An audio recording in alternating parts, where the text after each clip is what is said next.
RS football ഫാമിൻ്റെ പുതിയ വീഡിയോയിലേക്ക് എല്ലാ മാന്യപ്രേക്ഷകർക്കും സ്വാഗതം. ഇന്ന് നമ്മൾ ചർച്ച ചെയ്യാൻ പോകുന്ന വിഷയം എന്ന് പറഞ്ഞാൽ ബാഴ്സ 2025 ബാഴ്സയ്ക്ക് എന്ത് സംഭവിച്ചെന്നാണ്. എല്ലാവരും എഴുത്തള്ളൊരു ക്ലബ്ബായിരുന്നു കഴിഞ്ഞ 2024-23 സീസണുകളിൽ. സാവിയുടെ നേതൃത്വത്തിൽ ഒരു ലാലീഗ് ടൈറ്റിലെല്ലാം അടിച്ചെങ്കിലും പക്ഷേ ക്ലബ്ബ് ഏകദേശം AC മിലാൻ, ഇന്റർ മിലാൻ പോലെ ഒരു താഴത്ത് തട്ടിലേക്ക് എത്തുമെന്ന് എല്ലാവരും വിചാരിച്ചായിരുന്നു.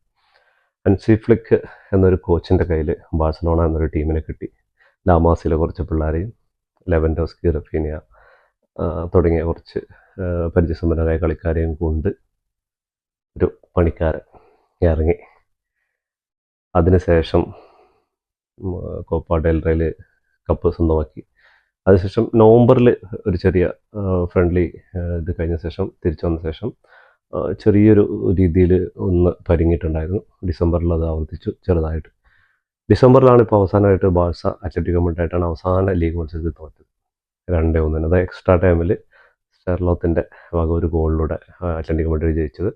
അതിനുശേഷം ബാഴ്സ 2025 കലണ്ടറിൽ ഇതുവരെ തോൽവി അറിഞ്ഞിട്ടില്ല.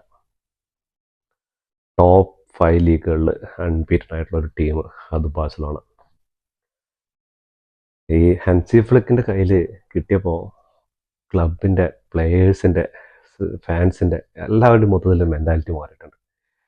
2-3 കിട്ടിയാലും 4 കിട്ടിയാലും തിരിച്ചടിക്കുക എന്നുള്ള മെൻറ്റാലിറ്റി. പണ്ടത്തെ ബാഴ്സലോണ എന്ന് പറഞ്ഞാൽ 2 ഗോൾ കിട്ടിക്കഴിഞ്ഞാൽ കഴിഞ്ഞു, വന്ന് എത്ര ചെറിയ ടീം ആയിക്കോട്ടെ ബസ് പാർക്ക് ചെയ്താൽ തീർന്നു. പക്ഷെ ഇപ്പം അങ്ങനെയല്ല. ഇപ്പോൾ കറക്റ്റായിട്ട് അതിനൊരു കോച്ചുണ്ട് വർക്ക് ചെയ്യാൻ. തല്ലാൻ പറഞ്ഞാൽ കൊന്നിട്ട് വരുന്ന പ്ലെയേഴ്സും ഒന്നും പറയാനില്ല. അതിൽ നമ്മൾ പറയാൻ പ്രത്യേകിച്ച് കുറച്ച് പ്ലെയേഴ്സ് ഉണ്ട്. റഫീനിയ സെയിൽ എന്നൊന്നാണ് ബാഴ്സലോണ മാനേജ്മെൻ്റ് അടക്കം സെയിൽ ചെയ്യാൻ വേണ്ടിയിട്ട് എടുത്തു വെച്ച ഒരു പ്ലെയറായിരുന്നു റഫീനയുടെ തിരിച്ചു വരവ്. നമ്മുടെ ഫെറാൻ ടോറസ്, അതേപോലെ ബാൽഡെ, കുണ്ടെ, ഇവരുടെയൊക്കെ ഒരു കോൺട്രിബ്യൂഷൻ. ബാൽഡെയൊക്കെ കുറച്ച് വീക്കായിരുന്നു കളിയിൽ. അതേപോലെ കുണ്ടെ ഈ സൈഡ് ആയിക്കോട്ടെ, അതേപോലെ നമ്മുടെ ഫെറാൻ ടോറസിനെയൊക്കെ എങ്ങനെ ഒഴിവാക്കാൻ വേണ്ടിയിട്ടാണ് ക്ലബ്ബ് ശ്രമിച്ചുകൊണ്ടിരുന്നത്. പക്ഷേ ഹൻസി ഫ്ലിക്കിൻ്റെ കയ്യിൽ കിട്ടി. ആളങ്ങോട്ട് പ്ലേയേഴ്സിനെ അങ്ങോട്ട് മെരുകിയെടുത്ത്. എന്താ പറയുക, ബാഴ്സ ആരാധകർക്കൊരു ഒരു സ്പിരിറ്റാണ് ഈ കളി കാണുന്നത്. പണ്ടൊക്കെ എന്ന് പറഞ്ഞാൽ എങ്ങനെ ഒരു ദിവസം ജയിച്ചു അങ്ങനെയുള്ളൊരു സിറ്റുവേഷൻ. ഇപ്പം ആ കളി, അടുത്ത കളി എന്നാ വരിക എന്ന് പറഞ്ഞിട്ട് ഇങ്ങനെ ഉറ്റുനോക്കിക്കൊണ്ടിരിക്കുക. ആ ഒരു കളി സ്പിരിറ്റ്. അതിൽ 2-3 കംബാക്കുകൾ ഉണ്ടായിരുന്നു. റീസെൻ്റായിട്ട് നടന്ന അത്ലറ്റിക്കോ മാഡ്രിഡായിട്ടുള്ള കളിയിൽ കംബാക്ക് എന്ന് പറഞ്ഞാൽ അതൊന്നും പറയാനില്ല. ബാഴ്സനെ പോലൊരു ക്ലബ്ബ് ലൂച്ചോൻ്റെ അണ്ടറിൽ പാരീസ് ജർമ്മനെതിരെ 6 ഗോളടിച്ചിട്ട് വിജയിക്കുന്നൊരു ഇതുണ്ടായിരുന്നു. അതായിരുന്നൊരു നല്ലൊരു കംബാക്ക് എന്ന് പറയാൻ ബാഴ്സലോണയ്ക്ക് പറഞ്ഞിട്ടുണ്ടായിരുന്നു അവസാനമായിട്ട്. അതിനുശേഷമൊക്കെ ഒരു ആവറേജ് കളിയും കാര്യങ്ങളൊക്കെ ആയിട്ട് ഒരു ടൈറ്റിൽ അടിക്കും, അങ്ങനെ പോയിട്ടുണ്ടായിരുന്നു. ചാമ്പ്യൻസ് ലീഗ് കുറേ കാലത്തിന് ശേഷം ചാമ്പ്യൻസ് ലീഗ് സെമിഫൈനലിൽ, ക്വാർട്ടർ ഫൈനൽ, സെമിഫൈനലിലേക്ക് എത്തുന്നതാണ്. അപ്പോൾ പണി അറിയുന്ന ആൾക്കാരുടെ കയ്യിൽ കിട്ടിക്കഴിഞ്ഞാൽ അത് മൊത്തം ഡിഫൻസിൽ നോക്കിയാൽ അറിയാം. 17, 18, 19, 20 പ്രായമുള്ള കളിക്കാർ. ലെവൻഡോസ്കി 2-3 പ്ലെയേഴ്സ് ഉള്ളൂ 30 എബോ എന്ന് പറയാനുള്ളത്. അതിൽ എടുത്തു പറയേണ്ട റഫീനിയൻ്റെ ആറ്റിറ്റ്യൂഡ്. ആ ക്യാപ്റ്റൻ ഫാൻ്റെ അങ്ങോട്ട് കെട്ടിക്കഴിഞ്ഞാൽ ചങ്ങായിയുടെ ഒരു പോസിറ്റീവ് ഉണ്ടല്ലോ. റണ്ണ് ഗോള് എന്ന് പറഞ്ഞാൽ അതിനിപ്പോൾ എത്ര എണ്ണം അവിടെ വാങ്ങിച്ചോ അതൊന്നും വിഷയമല്ല. നമ്മളിവിടെ അടിച്ച് അത് തീർത്തിട്ടേ കളി 90 മിനിറ്റ് കഴിഞ്ഞിട്ട് കയറുള്ളൂ എന്നൊരു മട്ടിലുള്ള കളിയാണ്. അത് ഹൻസി ഫ്ലിക്കിനെ കൊണ്ട് കഴിയുള്ളൂ. സാവി ഒരു ടീമൊക്കെ ലാമാസിൽ നിന്ന് കുറേ പ്ലെയേഴ്സിനെ കൊണ്ടുവന്നു, ടീമൊക്കെ സെറ്റ് ചെയ്തു, ഒരു ലാലീഗ് ടൈറ്റിൽ അടിച്ചു, എല്ലാം ശരിയാണ്. പക്ഷേ ആ ഒരു വിട്ടുകൊടുക്കാൻ ഇല്ലാത്തൊരു എനർജി. നമ്മൾ കളി തോക്കുകയാണെങ്കിലും നമ്മൾ പൊരുതാതെ വീഴുന്ന ഒരു പരിപാടിയില്ല ഇനി ബാഴ്സലോണ. അങ്ങനെയാണ് റയൽ മാഡ്രിഡായിട്ട് എൽ ക്ലാസിക്കോയിൽ 2 എൽ ക്ലാസിക്കോയിൽ ജയിച്ചു, കപ്പടിച്ചു. ഇനിയുള്ള ലാലീഗിൽ ടൈറ്റിൽ റേസിൽ ഫസ്റ്റാണ് നിൽക്കുന്നത്. അത് ഒരു കളി കുറഞ്ഞിട്ട് സെയിം പോയിന്റിൽ റയലിനോട് ഒപ്പം നിൽക്കുന്നുണ്ട്. അതേമാതിരി കോപ്പ ഡെൽ റേയിൽ സെമി ഫൈനലിലെത്തി നിൽക്കുന്നുണ്ട്. ചാമ്പ്യൻസ് ലീഗിൽ ക്വാർട്ടർ ഫൈനൽ. ഇനി ഏതാനും മത്സരങ്ങളാണ്. ഇനി ലീഗിൽ തന്നെ എല്ലാം ലീഗ്, ചാമ്പ്യൻസ് ലീഗ് എല്ലാം കൂടി കൂട്ടിക്കഴിഞ്ഞാൽ 10-18 മത്സരം ഉണ്ടാകും. ഈ 18 മത്സരം കഴിയുന്നതിൻ്റെ ഇടയിൽ ഒരു 3 ട്രോഫി എങ്കിലും, ചുരുങ്ങിയത് 2 ട്രോഫി എങ്കിലും വരുമെന്ന് ബാഴ്സ ആരാധകർ ഭയങ്കരമായിട്ട് ആഗ്രഹിക്കുന്നുണ്ട്. കാത്തിരുന്ന് കാണാം. ഓക്കെ, ലീഗിലെ ഒരു സ്റ്റാറ്റസ് ഒന്ന് പരിശോധിക്കാം. 75 ഗോളുകളാട്ടോ നമ്മൾ അടിച്ചു കൂട്ടിയിരിക്കുന്നത് ബാഴ്സലോണ. അതിൽ പ്രത്യേകം പറഞ്ഞിട്ട് 4 പെനാൽറ്റി മാത്രമേ ഉള്ളൂ. മറ്റുള്ള ക്ലബ്ബുകളുടെ കണക്കെടുത്ത് നോക്കിയാൽ അറിയാൻ പറ്റും നിങ്ങൾക്ക്. 75 ഗോളിൽ 4 പെനാൽറ്റി ഓൺലി. 27 ഗോൾ നമ്മൾ വാങ്ങിക്കൂട്ടിയിട്ടുണ്ട്. അത് ഓക്കെ. 382 ടാക്കിൾസ് അറ്റംപ്റ്റ് ചെയ്തിട്ടുണ്ട്.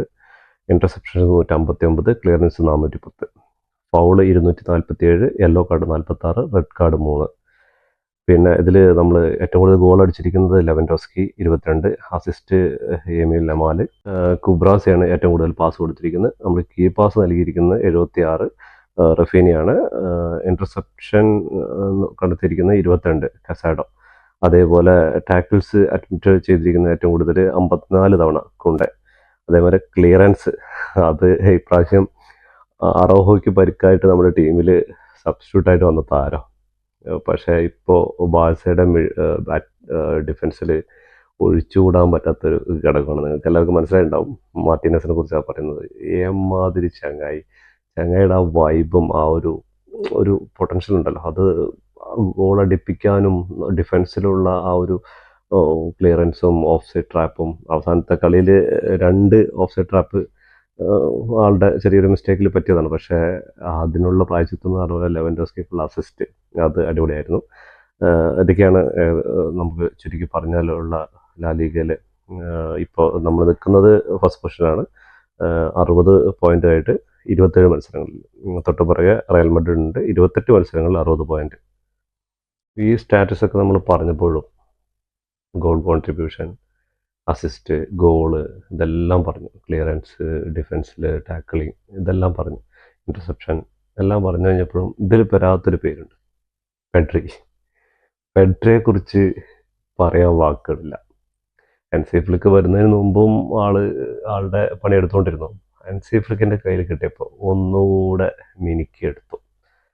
ചങ്ങായി കളി ജയിച്ചുകൊണ്ടിരിക്കുകയാണെങ്കിൽ അതിനുള്ള കോൺട്രിബ്യൂഷൻ, ഇനി നമ്മൾ സമനില നിൽക്കുകയാണെങ്കിൽ അതിനുള്ള കോൺട്രിബ്യൂഷൻ, തോറ്റ് നിൽക്കുകയാണെങ്കിൽ അതിനെങ്ങനെ കോൺട്രിബ്യൂട്ട് ചെയ്യാൻ പറ്റും ഗ്രൗണ്ടിൽ. അതിന് എക്സാമ്പിളാണ് യമാലും റഫീനയൊക്കെ കളിച്ച് ഗോളടിച്ച് അസിസ്റ്റ് ചെയ്ത കളിയിൽ മാൻ ഓഫ് ദി മാച്ച് നോക്കുമ്പോൾ ആർക്കാ?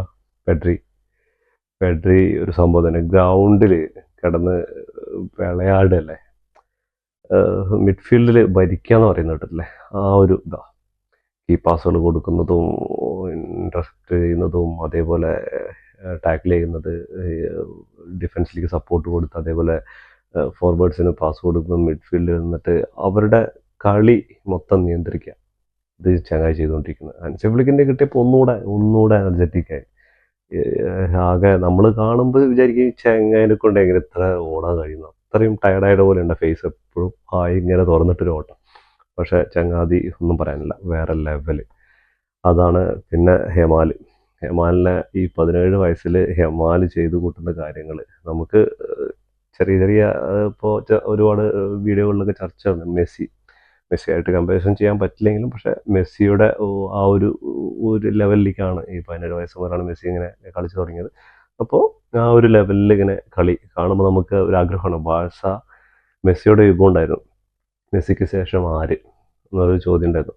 പക്ഷേ തീർച്ചയായിട്ടും പറയാം, മെസ്സിക്ക് ശേഷം ആ ഒരു ടാലൻറ്റിൽ എത്തുന്നൊരു പയ്യൻ, അത് യമാൽ. അതിനൊരു 10-15 കൊല്ലം ബാഴ്സയുടെ കൂടെ ഉണ്ടാവും. അതാണ് ഹെമാലിനെ കുറിച്ച് പറയാനുള്ളത്. ഹെമാൽ വരുത്തുന്ന വിങ്ങിൽ വരുത്തുന്ന ഒരു ഓളമുണ്ടല്ലോ, അത് പറയാൻ പറ്റില്ല. ഇപ്പോൾ റഫീനി ആയിക്കോട്ടെ, ലെവൻഡോസ്കി, എല്ലാവർക്കും. ലെവൻഡോസ്കി ഈ സീസണിലൊക്കെ ചിലപ്പോൾ മോശം സീസണായിരിക്കും, പക്ഷേ 35 ഗോൾ അടിച്ച് കൂട്ടിയിട്ടുണ്ട് ചങ്ങായി. ഈ സീസണിൽ ഏറ്റവും മോശം എന്ന് പറയാൻ പറഞ്ഞാൽ കുറേ 35 ചിലപ്പോൾ ഒരു 60 അടിക്കുന്ന സമയം കഴിഞ്ഞു, അത്ര ഗോൾ ചാൻസുകൾ മിസ്സായിരിക്കുന്നു. പക്ഷേ ആളുടെ 37 വയസ്സ് ആവുന്നൊരു പ്രായത്തിലേക്ക് കടക്കാൻ പോകും. ആ സമയത്ത് ഒരു കോൺട്രിബ്യൂഷൻ ഉണ്ടല്ലോ, ഗോൾ കോൺട്രിബ്യൂഷൻ, അത് പറയാനില്ല. അപ്പോൾ എല്ലാ ബാഴ്സ ആരാധകരും ഭയങ്കര ഹാപ്പിയിലാണ്. അപ്പോൾ അവർക്ക് എല്ലാവർക്കും ഒരു ശുഭരാത്രി നേരുന്നു.